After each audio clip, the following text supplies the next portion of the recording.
It's nice to see you again. Come in. Take a seat. I'm very glad you're here.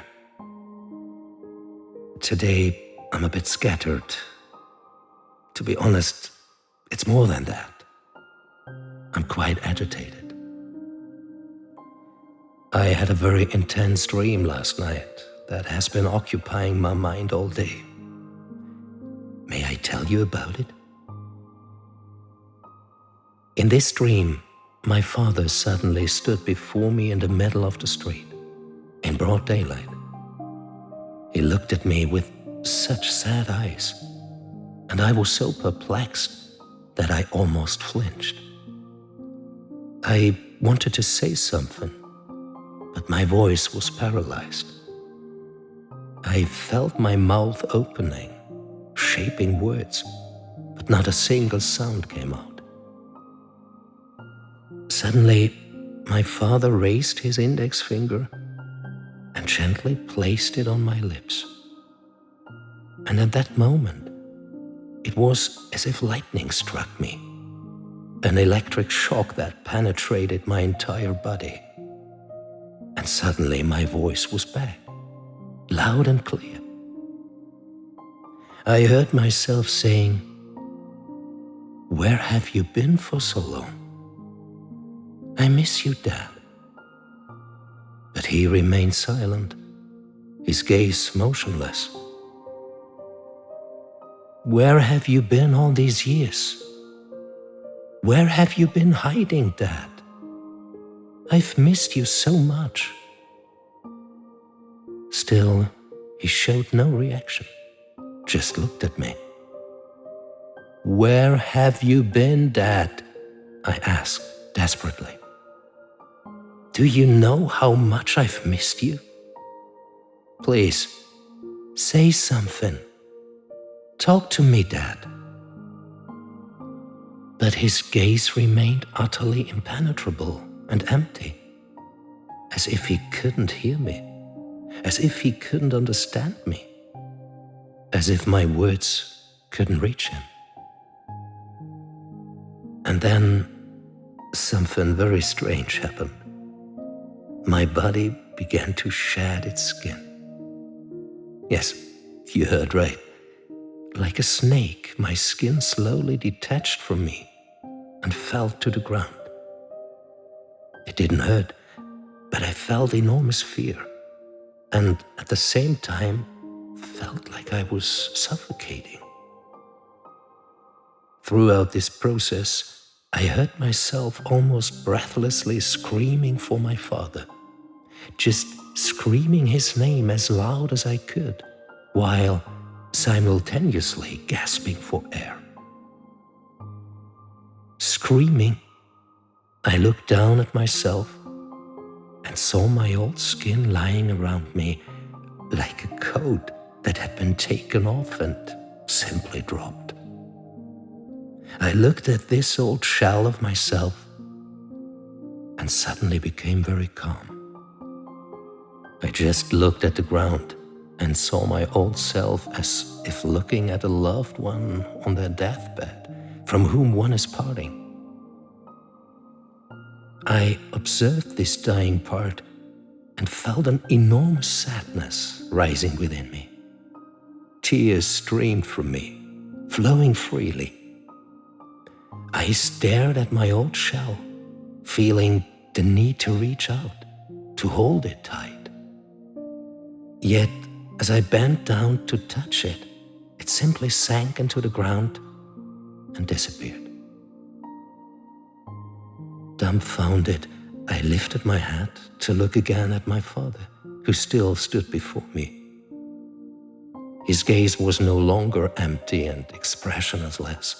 No, his eyes suddenly held kindness, something warm. The corners of his mouth curved into a fine smile.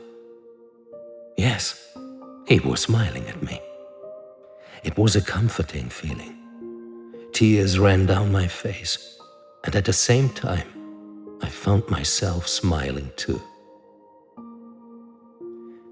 And then he winked at me and took a few steps backward without taking his eyes off me, becoming smaller and smaller until he finally vanished.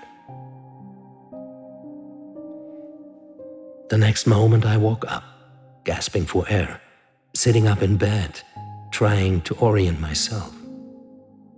Then I sprang up, wrapped a blanket around my shoulders, and paced through the apartment. I was quite agitated and confused, but also touched and overwhelmed by what I had just experienced in my sleep. I immediately felt that this dream had a special meaning, that it was conveying an important and urgent message, but I did not yet understand it. I needed to calm down emotionally, to think clearly. So I went into the living room and crouched on the big fluffy carpet there. I pulled the blanket tighter around me and let my breathing calm down. Thoughts flashed through my mind. If I have learned anything in recent years, it's that our dreams are always facets of ourselves. Meaning, if you dream about your father, it's not really about your father. It's about what your father represents in you. It's about the fatherly aspects within you or what you associate with your father. As I sat there on the carpet, a word came to me. Love. It's about love, I thought. A love I long for, a love I've always longed for, the love of my father. I don't know if I've ever told you, but my father was a highly sensitive man who couldn't cope with life at all. I suspect that's why he drank so much, to drown all his sorrows, because he was completely overwhelmed by the responsibility of being a father to 3 children, because he was overwhelmed by everything in life. My father was a typical offspring of the war generation. He never learned to talk about what moved him. He couldn't discuss what had happened to him as a child, so he had no way to express himself. Instead, he drank. Yes, my father was an extremely quiet man who would rather reach for the next bottle than reveal anything about himself.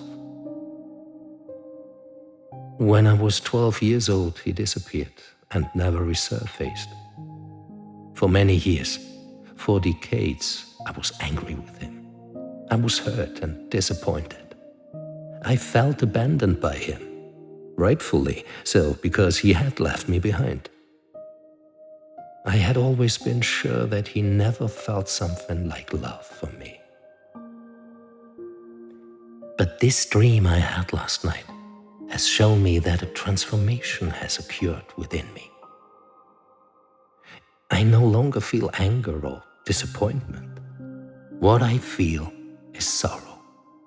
Yes, that's it. It's sad to have to grow up without a father.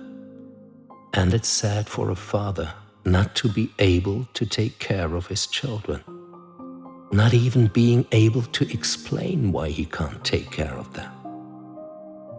How sad for the children left behind, and how sad for the man who can't be a father. Suddenly, I understood the message of my dream. My father had loved me, even if he wasn't able to show it, even if he had run away from the responsibility. He had felt love for his son. Somewhere deep down in his poor soul, there was love for me. But that was only half the message. The other, much more important half of the message was, regardless of whether there was love or not, whether a father was present or not, you can shed your old skin because you are no longer the powerless child of the past. Today, you can give yourself that love. You can be your own father, your own mother, and give the little child inside you everything it needs, at least retrospectively. That's what my dream wanted to tell me. No matter what has happened to us, we all have the chance to shed our old lives. We remain the person we are, the person we've always been, but we no longer have to be controlled by the old limitations we once imposed on ourselves, that were imposed on us back when we were still small and in need. We can shed all of that if we only dare to let go.